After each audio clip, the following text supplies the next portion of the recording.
Do you feel like the goalposts just keep moving?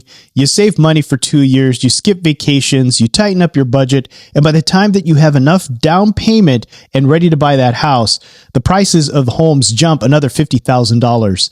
Or you finally find the house that you love. You put in a strong offer, you're excited, and then you get a call from your agent. And he says, "I'm sorry, we lost. An all-cash buyer came in, waived inspections, and we're closing in 7 days." If you feel like the real estate market has fundamentally changed, if you feel that the deck is stacked against the regular person, I want you to know something. You're not crazy. I've spent the last week digging into the data, not just the headlines, but the raw numbers from the Fed and institutional reports. And the conclusion is unavoidable. The game is rigged. But here's the good news. When you know how a game is rigged, you can stop playing by the old rules and start playing by the new ones. In this video, I'm going to show you exactly who broke the housing market, why the easy mode of 2020 is dead forever, and the exact sniper strategy that my clients are using to win right now in 2026. So let's start with the cold hard math because numbers don't lie. Go back to early 2021, the average 30-year mortgage hit an all-time low of about 2.6%. Money was essentially free. So if you bought a house for $400,000, your principal and interest payment was about $1,600 a month. That is affordable for a lot of families. Now you look at today's rates, they hover around 6.2 to 6.7 for most of last year. And that same $400,000 house, it doesn't cost $1,600 anymore. It costs nearly $2,500 a month. That's a 55% increase in your monthly payment for the exact same house.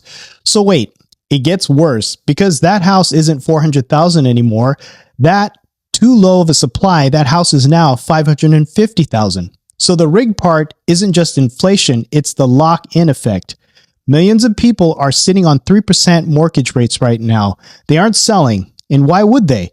If they sell their house, they'd have to buy a new house at 6.5%, so they're going to stay put. This creates an artificial shortage. Inventory stays low, which keeps prices high, even when demand drops.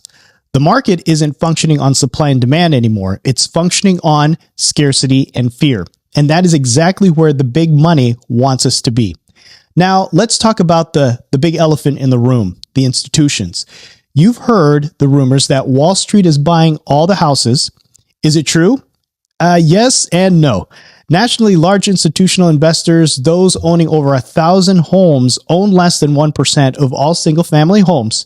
So, skeptics will say, see, it's a myth. But that is a lie by omission because Wall Street doesn't just buy houses in rural Montana, they buy in specific sniper markets, places like Atlanta, Charlotte, Phoenix, and Tampa.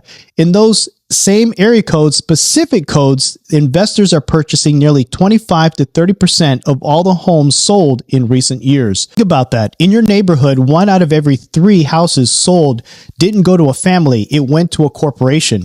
And here is why that game rigs everything. They never sell. When a family buys a house, they usually sell within 7 to 10 years. It goes back into the inventory pool. When a hedge fund buys a house, it enters a rental portfolio and is effectively removed from the market forever. They are slowly draining the pool of available homes, turning a home ownership society into a rentership society. So this isn't a conspiracy theory, it's a business model. And if you are trying to compete with them using a generic pre-approval letter and a 30-day closing window, you're going to lose every single time against them. Okay, so take a breath. I know this sounds very heavy to take in. Most people look at this data and say, well, I quit. I'll just rent forever. But you are watching this channel because you want peak performance, not average results. When the game is rigged, the average player loses, but the strategic player wins bigger. So the days of easy mode are gone. You can't just buy a house, wait 2 years, and make $100,000. We're now in a hard mode. And in hard mode, you need a new strategy.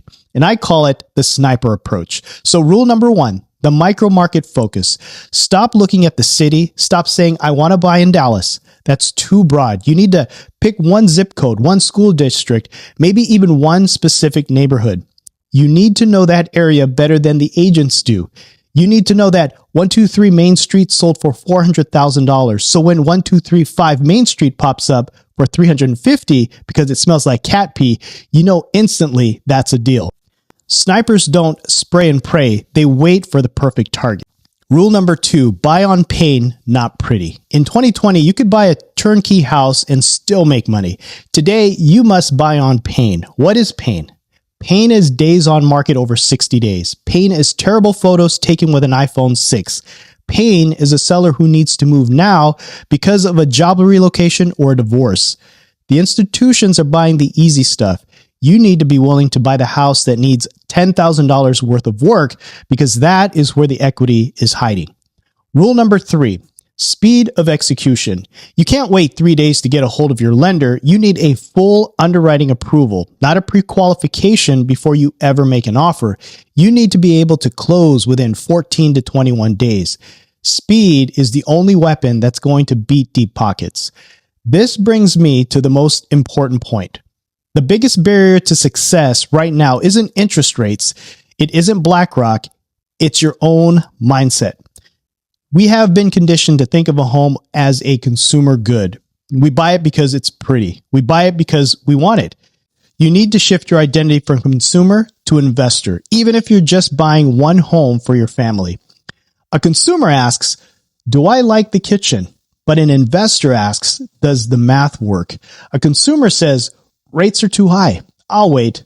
An investor says, rates are high, so competition is low. I can negotiate a lower price and refinance the property later. You see the difference? One is a victim of the market, and the other is a master of the market. I want you to type in the comments right now, are you a consumer or are you an investor? I want you to declare it because once you change that identity and mindset, the rig market stops being a wall and it starts to become a ladder. So the market is tough. I'm not going to lie to you, but wealth is not made in easy markets. Wealth is made when everyone else is scared. If you're ready to stop complaining about the market and start dominating in it, you need to understand the numbers deeper than we went into today. I put together a full breakdown of the math comparing exactly what $2,000 a month bought you in 2020 versus what it buys you in 2026. In this video right here, Real Estate 2020 versus 2026, why it's harder now, I want you to click that video, watch it. It will give you the blueprint that you need to build your budget for this upcoming year. I'm Ernest Peralta, helping you bridge the gap between real estate success and personal growth. I'll see you in the next video.